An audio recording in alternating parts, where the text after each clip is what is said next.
זה אומר, לפגוע באוכלוסייה? אין חפים מפשע, זה בדיוק שאתה אומר אוכלוסייה, אין אוכלוסייה.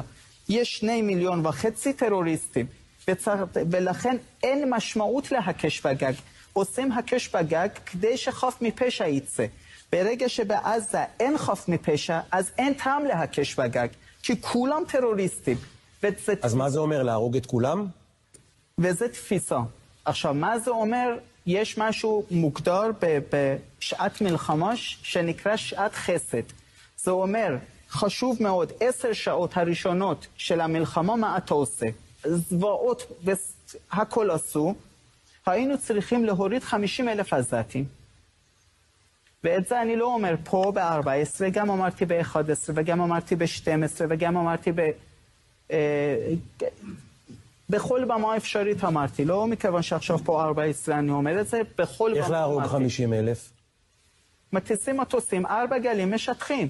זה נקרא דגם איראני, רוסי, טורקי, כי אנחנו במזרח התיכון, לא מערביזציה.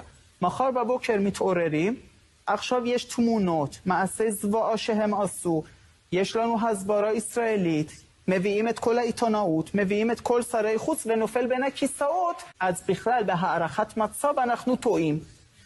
בהגדרת אויב אנחנו טועים.